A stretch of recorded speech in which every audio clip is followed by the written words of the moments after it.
مرد فقیر یه مرد پولدار رو دید که زندگی خیلی راحتی داشت، در حالی که خودش شب و روز کار میکرد و بازم به زور پول در میآورد. مرد فقیر رو به خدا کرد و گفت این انصاف نیست.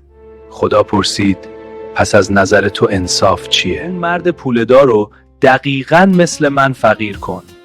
یه کارو به هر دومون بده. اگه بازم تونست پولدار بشه دیگه هیچ وقت شکایت نمی کنم. خدا گفت قبوله. همون لحظه خدا مرد پولدار رو فقیر کرد درست مثل اون یکی. به هر دوتاشون یه کوه کوچیک از زغال داد. قانون ساده بود. 1 ماه وقت داشتن هر چقدر میتونن زغال جمع کنن و بفروشن. مرد فقیر به کار سخت عادت داشت. کندن زغال سخت بود ولی بلد بود چطور انجامش بده. خیلی زود یه گاریو پر کرد. برد بازار فروخت و با پولش یه غذای حسابی برای زن و بچه‌هاش گرفت. اما مرد پولدار هیچ وقت همچین کاری نکرده بود. چند دقیقه بیل زد.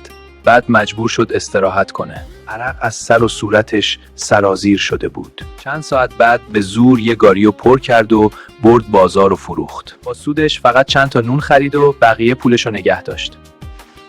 صبح روز بعد مرد فقیر بیدار شد و دوباره رفت سراغ کندن زغال. اما مرد پولدار رفت شهر. یکم گشت و با 2 تا کارگر برگشت. اونا بیلها رو گرفتن و شروع کردن به کندن. تو همون نصف روز چند تا گاری زغال در آوردن. مرد پولدار همه رو فروخت و پول اون 2 تا رو داد. و با پولی که موند 4 نفر دیگر رو هم استخدام کرد.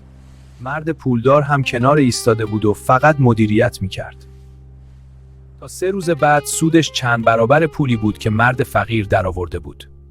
مرد فقیر فقط تونسته بود یه گوشه کوچیک از کوه زغالش رو بکنه. هر چی در میآورد خرج غذا میکرد، هیچ چی براش نمیماند. اما مرد پولدار با یه تیم کامل کل کوه زغال رو تموم کرده بودن. یه عالمه پول جمع کرد. باهاش توی کسب و کار جدید سرمایه گذاری کرد و خیلی زود دوباره ثروتمند شد. این بار مرد فقیر همه چیزو دید و دیگه هیچ شکایتی نداشت. این داستان فرق ذهنیت پولدار و فقیر رو نشون میده و برای همینه که پولدارا پولدارتر میشن. فرقشون توی طرز فکره. پول ممکنه از بین بره ولی مهارت پول ساختن تا آخر عمر میمونه. حالا اگه هر روز یاد بگیری چطور پول در بیاری چی؟ شاید میلیاردر نشی ولی قطعاً وضعیتت از الان بهتر میشه. اگه ما رو دنبال نمی‌کنی احتمالاً دیگه هیچ وقت ما رو نمی‌بینی، ولی اگه این کار رو انجام میدی تبریک میگم، تو هر روز در حال رشدی.